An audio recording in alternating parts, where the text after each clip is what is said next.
नमस्कार, मैं हूं पंकज मठपाल और आज इस वीडियो में मैं आपके कुछ प्रश्नों के उत्तर दूंगा। तो शुरू करते हैं ये कार्यक्रम और लेते हैं कुछ प्रश्न। और पहला प्रश्न जो मैं ले रहा हूं ये पूछा है, आपका नाम है नवीन मोटोरोला। ओके नवीन जी, आपने पूछा है कि क्या मैं सारे फंड्स सिर्फ एसबीआई के ले सकता हूं?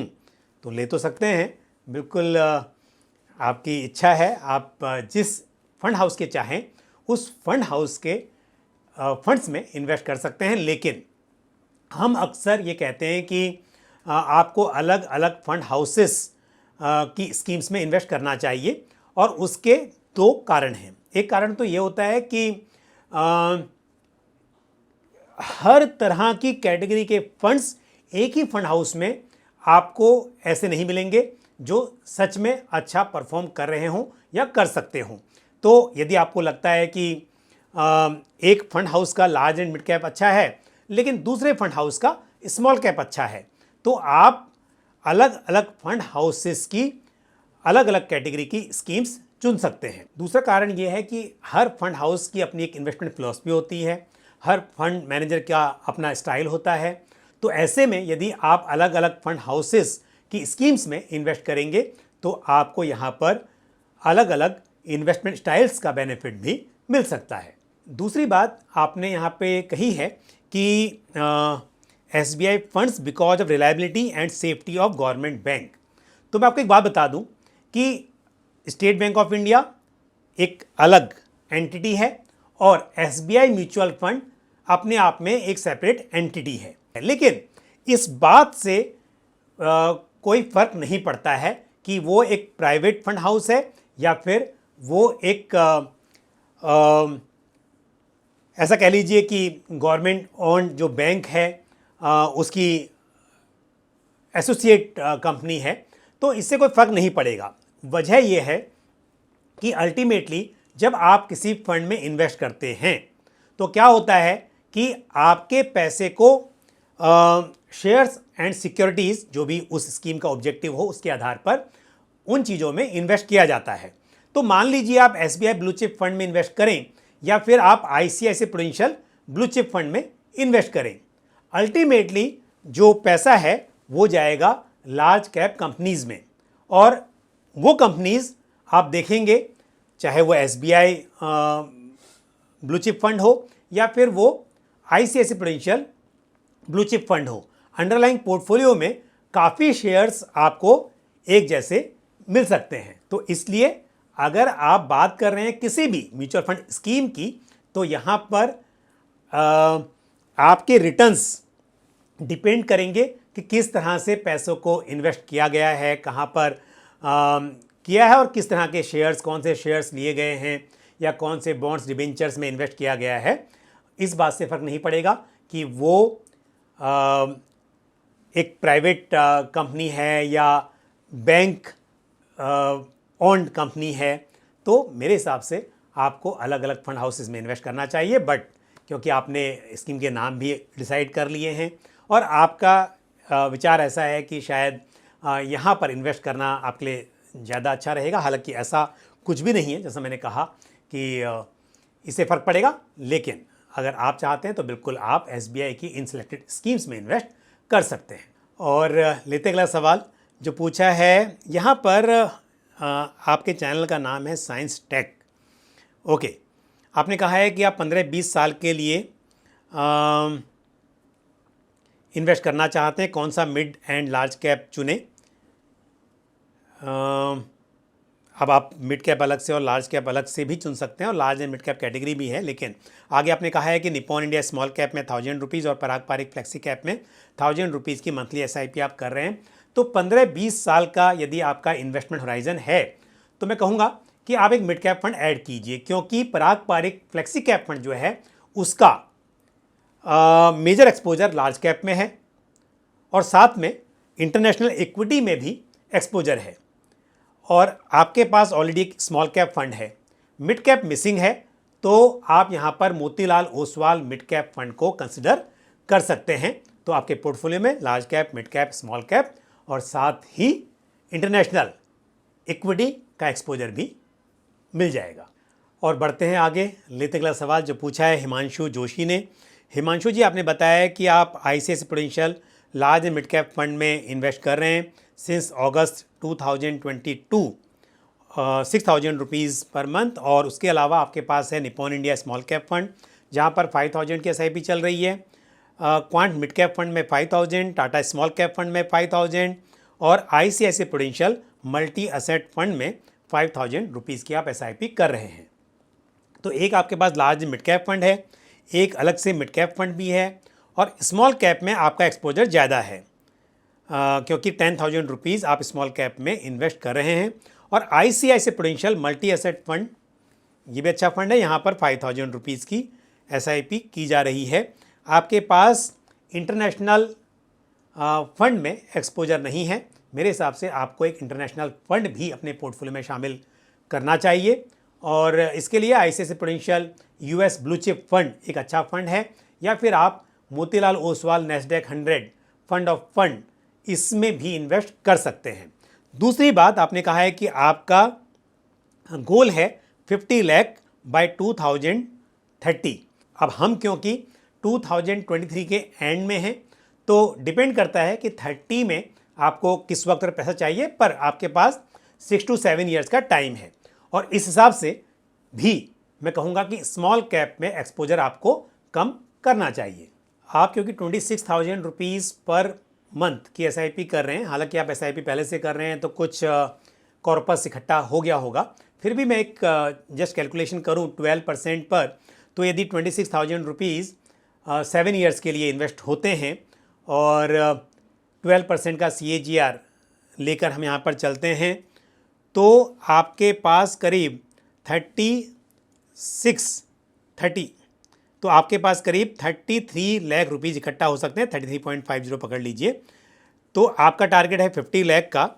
आप 10% से यदि स्टेप अप करते हैं तो लगभग 43.47 43 लाख कह सकते हैं करीब आप इकट्ठा कर सकते हैं, और आपका टारगेट है 50 लाख। तो थोड़ा सा आपको अपनी SIP अमाउंट को बढ़ाना होगा। यदि आप इसे बढ़ाकर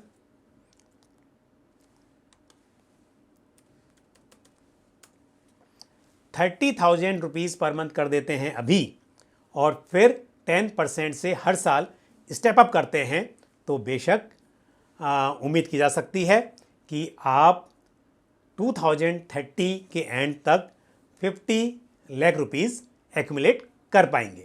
अगला सवाल जो मैं ले रहा हूँ ये पूछा है प्रशांत जी ने। प्रशांत, आपने बताया कि आपके फादर रिटायर हो गए हैं या होने वाले हैं और उन्हें 30 लाख मिलने वाले हैं एज ए रिटायरमेंट बेनिफिट।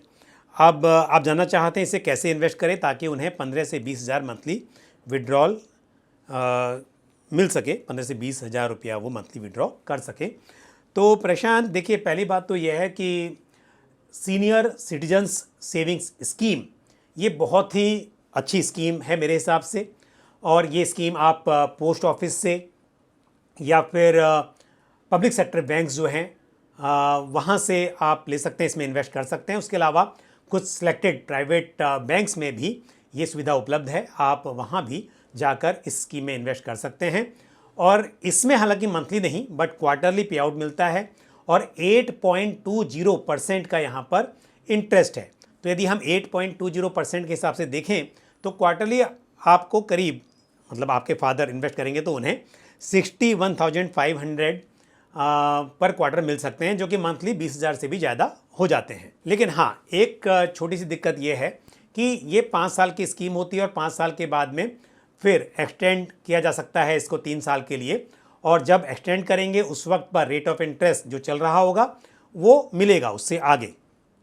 तो हो सकता है कि आने वाले टाइम में इंटरेस्ट रेट कम हो जाए और फिर उस वक्त जो पैसा है हर महीने वो कम मिले। तो इस बात को ध्यान में रखते हुए, और दूसरी बात ये कि आपकी जो रिक्वायरमेंट है आज भले ही वो 15-20 हज़ार की है, भविष्य में वो रिक्वायरमेंट बढ़ जाएगी। तो मेरी राय ये है कि कुछ पैसे, आधा पैसा समझ लीजिए उसका, आपको बेशक सीनियर सिटीजन सेविंग स्कीम में इन्वेस्ट करना चाहिए, और कुछ पैसे आपको फिक्स्ड डिपॉजिट में भी रखने चाहिए ताकि किसी भी इमरजेंसी में आप उन्हें आसानी से विड्रॉ कर सकें।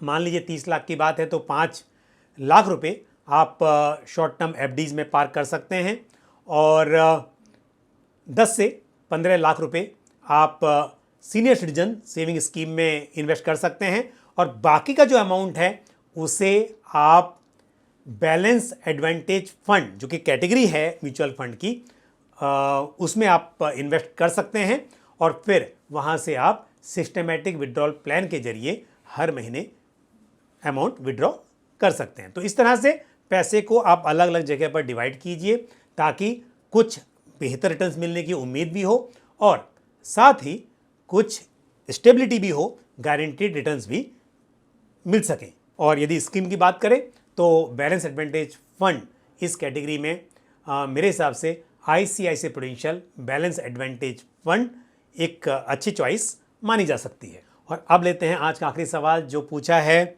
यहाँ पर 2 नाम लिखे हुए हैं, संजय धीमान, मंजू धीमान। तो बहुत बहुत धन्यवाद आपका सवाल पूछने के लिए। और आपने कहा है कि आप काफ़ी समय से मुझे फॉलो करते हैं और काफ़ी कुछ सीखा है, तो मुझे बहुत खुशी हुई ये जानकर। और आपने इन्वेस्ट किया है Motilal Oswal mid cap fund में 10,000 रुपीज़ की SIP कर रहे हैं आप। HDFC बैलेंस एडवांटेज फंड में 10,000, SBI स्मॉल कैप फंड में 10,000, क्वांट स्मॉल कैप फंड में 10,000, ICICI prudential blue chip fund में 10,000। 10 साल में 1 करोड़ का गोल है। देखिए, आपके पास मिड कैप फंड है, ये भी अच्छा है। आपके पास में जो स्मॉल कैप है ये भी अच्छा है, बट स्मॉल कैप पे आपने 20,000 रुपये इन्वेस्ट किए हुए हैं जो मेरे हिसाब से सही नहीं है। 10 साल का नज़रिया है।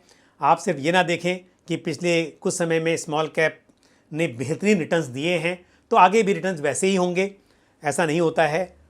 हमेशा ये देखिए कि पोर्टफोलियो में स्टेबिलिटी भी हो। स्मॉल कैप में वॉलेटिलिटी यानी कि उतार चढ़ाव का जोखिम ज़्यादा होता है, तो यहाँ पर कम होना चाहिए। इसके मुकाबले यदि आप एक फ्लेक्सी कैप फंड को ऐड कर लेते तो मेरे हिसाब से वो बेहतर होता। और साथ ही आपका इंटरनेशनल फंड में भी एक्सपोजर नहीं है, यदि वो आप करेंगे तो अच्छा होगा। तो यहाँ पर यदि आप SBI स्मॉल कैप फंड में अपना एक्सपोजर कम कर दें, ऐसा भी हो सकता है कि दोनों स्कीम यदि रखनी है आपको, दोनों में आप 10,000 की बजाय 5-5 हज़ार की SIP कंटिन्यू कीजिए और आप एक इंटरनेशनल फंड अपने पोर्टफोलियो में शामिल कर सकते हैं। ICICI Prudential US blue chip fund या Motilal Oswal Nasdaq 100 fund of funds, इन स्कीम्स में से किसी भी एक को कंसिडर किया जा सकता है।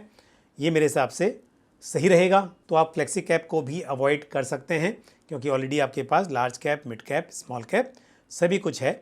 और बैलेंस एडवांटेज फंड एक हाइब्रिड कैटेगरी का फंड है और यहाँ पर भी आप बने रह सकते हैं। और यदि आप 50,000 रुपीज़ पर मंथ इन्वेस्ट कर रहे हैं और 12% के CAGR पर कैलकुलेट करते हैं तो आपको 10 ईयर्स लगेंगे 1 करोड़ रुपया इकट्ठा करने के लिए। लेकिन वहीं यदि आप स्टेप अप करें 10% से अपने इन्वेस्टमेंट को तो आपका 1 करोड़ का जो गोल है वो 10 साल के बजाय 8 सालों में पूरा हो सकता है। तो ये मेरी राय है कि आप अपने इन्वेस्टमेंट को 10% से हर साल बढ़ाते रहें ताकि जल्दी आपका गोल अचीव हो जाए।